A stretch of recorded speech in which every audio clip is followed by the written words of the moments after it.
Schools Radio Network.com. We're going live on scoot that screen back just a little bit. It's cutting my head off. We're going live on YouTube on the Comedy Schools channel. There we go. And now, ladies and gentlemen, we're going live on the mainframe on Facebook Live.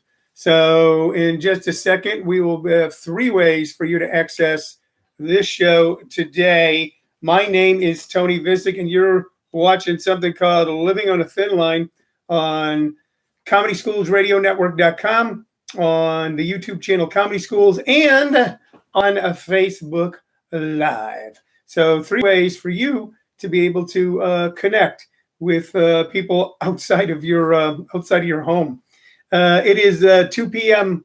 Mountain Standard Time, thereabouts, and I don't know what time it is where you are. Wherever you are, I hope that you're safe. I hope you're sane. I hope you're staying healthy. Yesterday afternoon, the governor of Arizona put out a stay-at-home order, not a shelter-in-place order, but a stay-at-home order that kind of kicks up the restrictions a little more on activities that people can engage in here in Arizona during this difficult time. So, and we're adhering to that. We're going to adhere to that. We're staying home. I did go out and walk the dog today. I've got a huge park. They say you can do that. Oddly enough, the golf courses are open. If you live in Arizona and you play golf, you can actually go out onto the courses. Unless you're, if you're married, you can share a cart. If you're not married, then you have to be in separate carts. Doris, hi Doris from Oklahoma. Hello, Jeff Martyr. Hello, Kelly Wilson, my old friend. We got people hopping on, hopping off. We're going to be filling up here in a second. This is your 2 o'clock daily diversion. That's what we're calling it right now. It is my 2 o'clock daily diversion. It is where we talk about primarily other things than the main focus and topic of the nation and the world right now. Not that that doesn't need to be talked about. Not that we don't need to stay informed, but there are so many ways for you to stay better informed than anything I could do for you. So I figured what I could do, and this was requested of me by a person or two, and not a huge group, but a couple of people. And I decided to take that request on to do this every day at 2 p.m. to give people something else to look at and think about while we get through this. And I've been talking to a few comics, and we're going to be doing an event April 17th on Zoom. We're going to be doing a ComedySchools.com comedy showcase. And if you're interested in being able to tune into that or be with us on that as a spectator, send us your email here. Just send it to me right here on Facebook Live. You can also email it to me at comedyschools@hotmail.com. Or you can, of course, send me a messenger, Tony Vicich. But April 17th, we'll be doing our first Zoom show. I'm pretty excited about doing it, of the things you can be excited about right now. And there's not a ton probably to be excited about right now. We all hang on little bits and pieces of good news. I think the thing to most be excited about right now is how each and every one of us are participating as much as possible in doing what we can to bend the curve on this virus. So besides that, the thing I would be excited about is the show April 17th and being with you here today and every day at 2 p.m. on my little podcast. It's not a podcast, it's community, Living on a Thin Line. We show you goofy, silly things that we've collected. That's one of the things that we do. We talk about them, show you a couple record albums, talk to you about music. Hello, Dante. How are you? First little goofy thing I'm going to show you, and it's not going to show up very well. Okay, so I'm just going to explain it to you. So here you see it right here. That is, you can see it there on Facebook. Now you can see it on YouTube. You cannot see it on ComedySchoolsRadio.com because it's just audio. You see it there. You see it there. But this is, of course, an autographed baseball. I've collected a number of autographed baseballs in my life. Garvey Bigger says he's working at a central law practice, saving personal injury accident cases. Go, Tony, go. Thank you, Garvey. You know, we do have a workshop going on right now on Zoom, and there's a few very excellent attorneys who are good friends of mine in that workshop. Let me get back to the baseball. Okay, the baseball is an autographed baseball. Let me show it to you again one more time. There you go. All right, you can't really see it. It was autographed almost 15 years ago, and it's kind of cool because on it are two autographs. I had one baseball and two great players at a roast that I helped put together many years ago for a local I want to say politician. I think he's in politics. Named Frank Schmuck. People make fun of his name, but he's always wore the name proudly, and he's a good guy. The names on this baseball are Dusty Baker and Luis Gonzalez. Dusty Baker and Luis Gonzalez. So I was at an event where both Dusty Baker and Luis Gonzalez were in attendance, and I went, wow, I want to get those autographs. And so I did. Only had one baseball. I had two, actually, because Bob Feller autographed one, and I left his just Bob Feller. But these other two guys, we roasted all these guys, by the way. These other two guys signed this ball. Dusty Baker, for those of you that are Dodger fans, was during the great heyday of the Dodgers in the 70s and early 80s in Los Angeles. He was, I believe, an infielder for them. They went to the pennant in 77 and 78, and he helped them win the World Series in 1981. He was part of that incredible Dodger lineup with, you know what? I'm forgetting their names right now. Steve Garvey. Steve Garvey was the main one right there. So he was when I moved to Los Angeles in 1978. Their names were on everyone's lips, along with Fernando Valenzuela and a whole cast of really wonderful characters. They were the jewel in the crown, sports-wise, in Los Angeles when I moved there. Tommy Lasorda was their manager, quite a character. He cursed a lot, Tommy Lasorda. He cursed an incredible amount, but he blamed it on being Italian and Catholic. He went to Mass every day and then cursed all day at umpires. They were a lot of fun to watch. Like I said, they were the jewel in the crown baseball-wise. And then slowly the jewel that kind of shifted as they started having more and more not difficulties, but they weren't the Yankees of the 20s, say. And the jewel in the crown became the Los Angeles Lakers. And that became the go-to game for celebrities and important people and everybody in Los Angeles with those legendary Laker teams. But back in the 70s and 80s, Dusty Baker and the LA Dodgers, they were what was on everyone's mind in those days. Garvey Baker says, Dusty Baker chomps on cinnamon toothpicks carved like little swords. He gave my son and I a box one time when coaching for Cincinnati. Yeah, he went on to coach a lot of teams. Currently, Dusty Baker's been hired to coach the Houston Astros in the wake of the Houston Astros sign stealing scandal. He's now been hired to replace the previous manager and I guess kind of clean up that situation. That was quite the controversy before all of this. I'm going to be glad when we can get back to news items being about things like baseball players cheating at baseball. I will be glad when that happens again, and it will happen again. Hello, James Noonan. So also, like I said on here, is Luis Gonzalez. If you live in Arizona, you know who Luis Gonzalez is. Daniel Bro says, Tommy Lasorda taught me I could drink nothing but chocolate shakes all day and lose $20. That's true. That's true. For a long time, Tommy Lasorda was the voice of a weight loss drink. So the other autograph on the baseball, of course, I said Luis Gonzalez. Luis Gonzalez hit the game-winning home run in Game 7 of the 2001 Yankees Diamondbacks World Series. He is hold on, I got to get some off my screen here. And he is loved and revered in this city. The only World Series that the Arizona Diamondbacks ever won. He was on that team. He was a great player. And in dramatic fashion, during one of the most difficult times in American history prior to this, the September 11th bombing of the World Towers, the World Series went on, and Luis Gonzalez won it for the Arizona Diamondbacks. A little piece of trivia, the business that I currently have or had until this happened began in 2001, and one of my very first advanced classes was supposed to take place September 11th, 2001. It was canceled for a week or two, and then we moved forward. And that's, of course, what we're going to do with all of this. A lot of things are canceled right now, but then we're going to move forward. Any questions on any of that? Any of you guys who are on right now? I was hoping that Jim Perry would be on right now, because he asked a question when we were going through the record album portion of this show. Because I do two things to start off, and one is to show you some knick-knack, paddywhack, gave a dog a bone, little novelty that I have, whether it was bobbleheads or autographed items.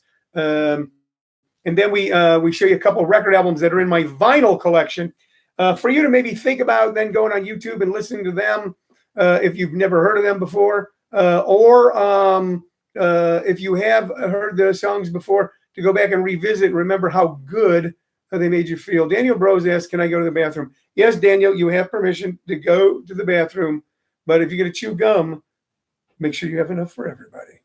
I don't know what you guys did today. If you want to put up and tell me what you did, what you're doing to keep it together. Hello, cousin Mimi. Cheryl and I got up. We started setting up my Zoom workshop for tomorrow night, Wednesday night, and walked the dog, and are doing various little projects around the house. Last night, let's talk about this for a second. Last night, we stayed up till after 2 a.m. Watching television shows. And we watched 2 shows primarily. We watched Better Call Saul, which is rolling out weekly right now. And then we watched 2 episodes of Ozark.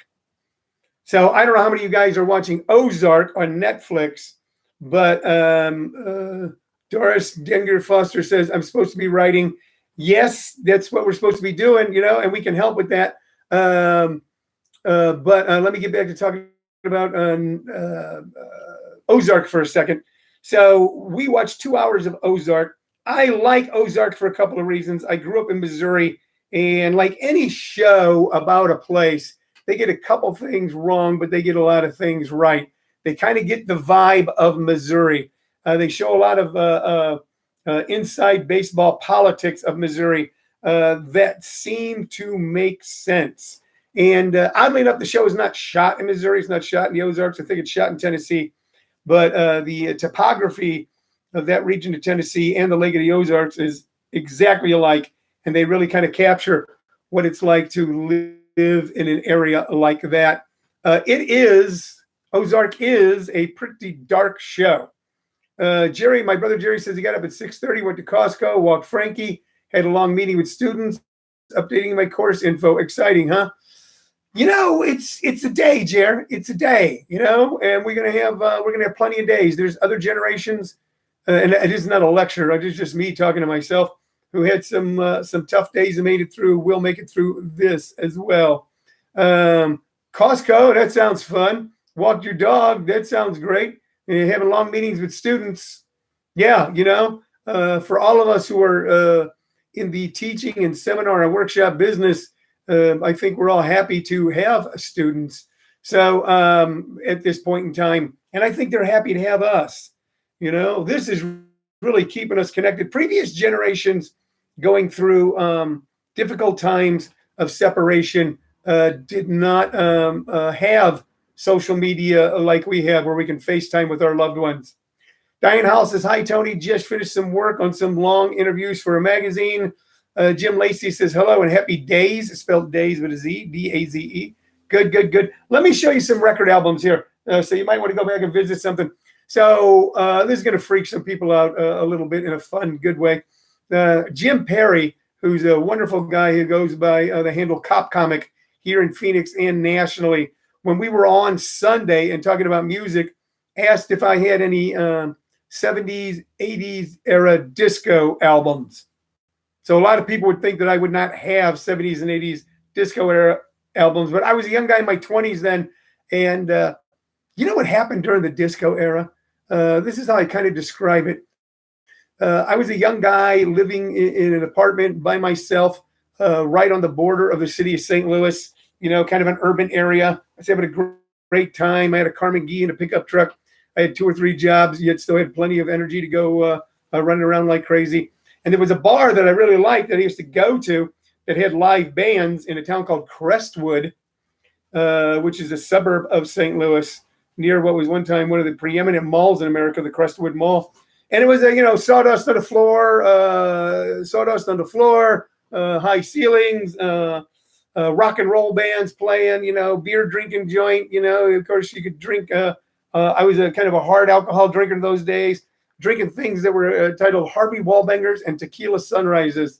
And you'd go there and you listen to bands that were playing like, the Allman Brothers and 38 Special and Black Oak, Arkansas, and that sort of country rock dance music that was going on at the time. And then one night I walked in and the band was gone. There was a disco ball swirling. Everybody was in either spandex or polyester. The guys were all wearing leisure suits and they were flipping girls around in the air. And I had walked in my Allman Brothers best. I had on my best flannel red t-shirt. I had my big bell-bottom pants, my boots, and my hair down to my shoulders, and my Fu Manchu mustache. I used to call it my Allman Brothers starter outfit. And I walked out going, wow, no one sent me the memo that the whole world changed. The whole world changed overnight. And so many of the bars and nightclubs in St. Louis went from rock and roll bars to become discos. So disco was preeminent. Disco was popular. Saturday Night Fever even made it more so. So Jim asked if I had disco albums. So I do have one. Because even if you weren't into that music, if you wanted to go out and hang out and meet and greet, then you know what? A lot of times I think of myself as a pop music snob or a rock music or American music snob. But I like a lot of stuff. So here's a disco album that I own. Check it out. Check it out. What album is that? I'm going to tell you what it is. It's Gloria Gaynor, Love Tracks. Gloria Gaynor.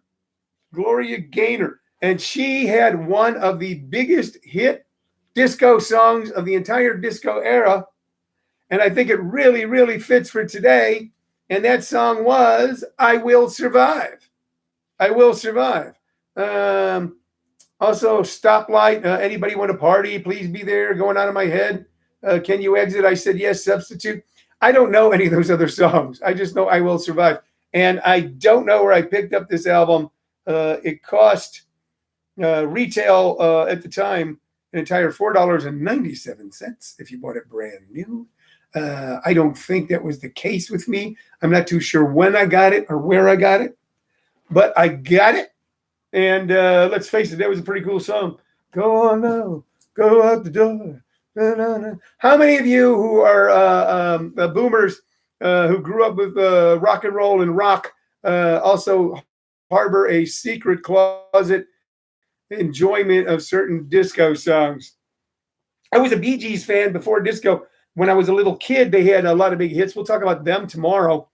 But and then of course they were on the Saturday Night Fever soundtrack, and that made them gods and monsters of disco. Before that, their last hit before all that was a song called "Lonely Days." Lonely days, lonely nights. Where would I be without my woman? So and then bam, that soundtrack. Interestingly, the soundtrack was done after the movie Saturday Night Fever. I don't know if you know that. And that John Travolta said that when he did that dance sequence in Saturday Night Fever, that what was the name of the song? It wasn't Staying Alive.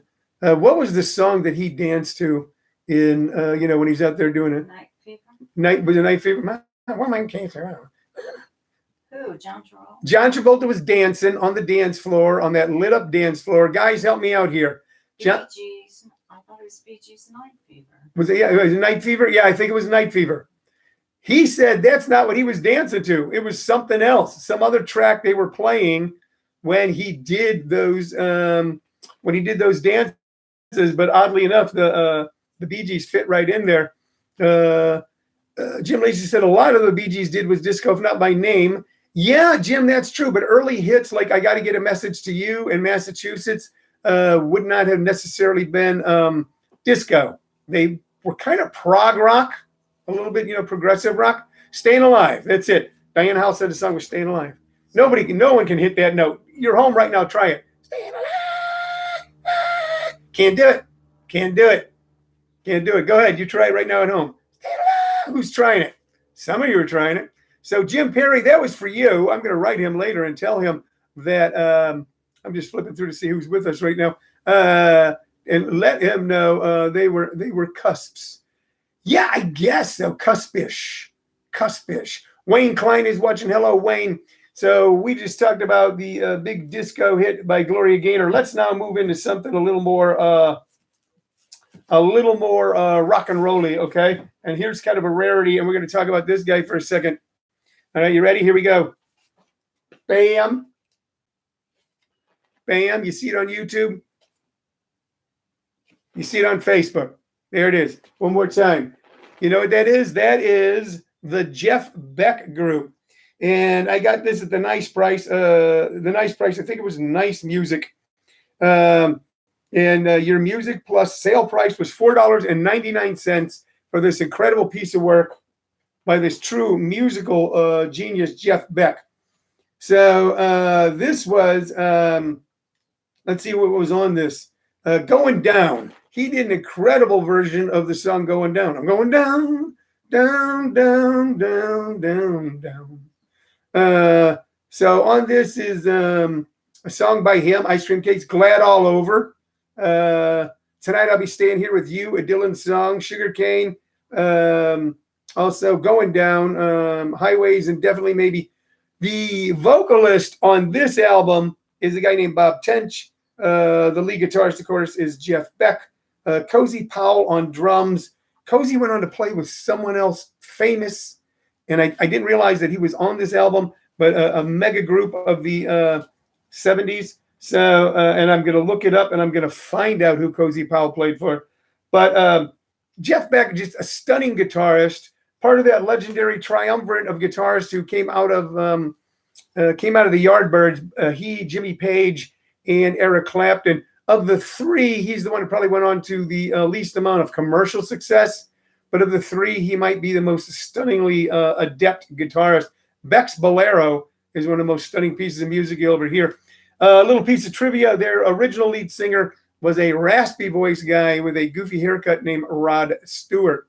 So why am I showing these albums? Maybe you go back and visit. Maybe you go, I hated disco. But then you go back and listen to Gloria Gaynor, the Bee Gees, and go, you know what? Not bad. Looking for things to occupy our minds. Okay. And also with Jeff Beck, man, go back and listen to find his version of I Ain't Superstitious with Rod Stewart. And it is a real marriage of Rod, actually, I think at the height of his powers before he went off with Small Faces and of course on his own and became a huge megastar. I met Rod Stewart briefly one time at a party in Hollywood, and I'll tell you about it now. It was sometime in the early 80s. It wasn't in the hills, but right next to the hills on La Brea, near the old Charlie Chaplin studios, which are A&M studios. The studios that Charlie Chaplin built to film his iconic movies still stand. His house was directly up the hill. I'd seen the fence to it. I could see the gate to it. I'd been up there because it's a good place to go up and sneak off and get high, but never actually saw the house.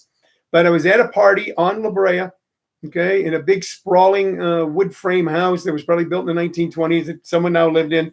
And two notable people were there. Ray Sharkey, who did the movie Idolmaker and was on a TV show called Crime Story.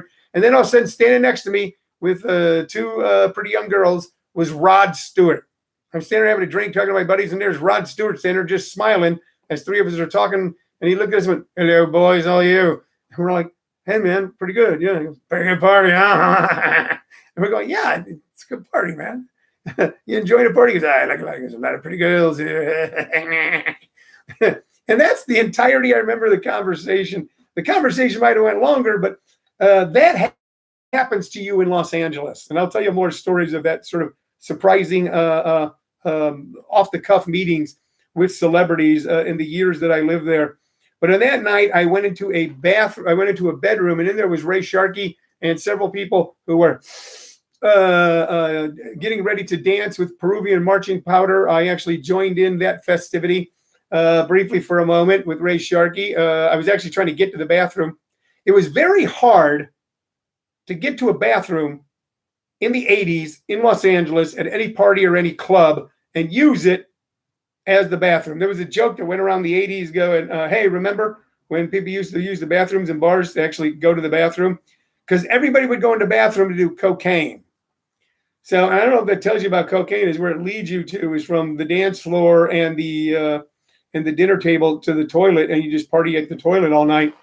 But I did that, and I met him, and then I met Rod, and that was quite a party. I don't remember where we went after what we did. I was in my cups quite a bit in those days, but I got high with Ray Sharkey and had a brief conversation with Rod Stewart.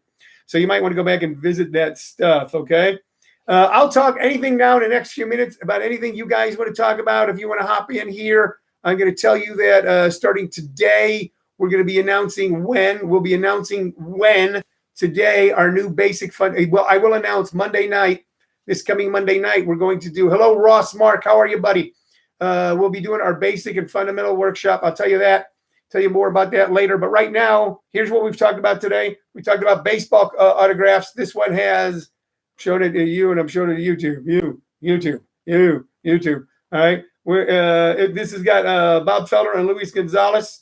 I'm glad to hear that, Ross. I'm glad to hear that. My best to you, your family, your entire extended family, and I hope you are doing, and I'm glad you say you're doing well, sir. Hello, Colleen Nalick from Hale Springs, Missouri, where I grew up, where I went to high school, where I had so many wonderful days. I'm glad to see you. So we talked about that. We talked about disco, showed you my Gloria Gaynor album. We talked about Jeff Beck. If there's anything you guys want to talk about right now, I will be more than willing to take any questions if you have them at all. If not, I'm going to kind of sign off with a joke.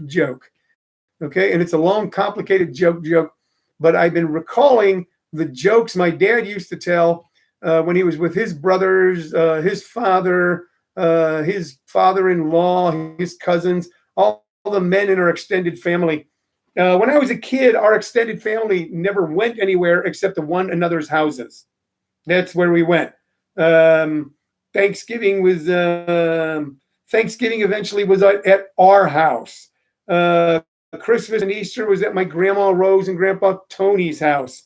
Other things took place. Kids' first communion, kids' first 4th of July would take place later on out in the country in House Springs, even when we still lived in Missouri, in St. Louis.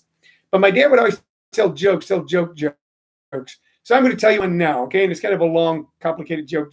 Maybe you like it, maybe you won't, but here it is, okay? It's nothing like what I normally do. One of my dad's jokes. There's a county fair coming to a small town, and posters are hung up everywhere saying $500 prize to the farmer with the largest pig.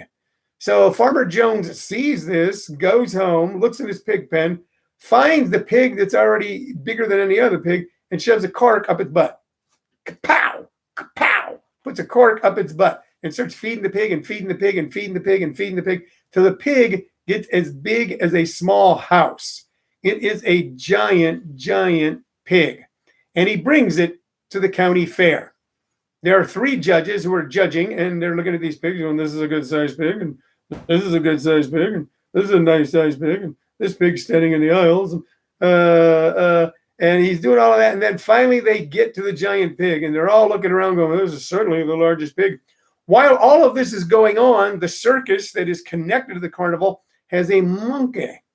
And the monkey has escaped from his cage and is running like wild throughout the county fair and the circus, etc., and finally lands on the backside of the pig.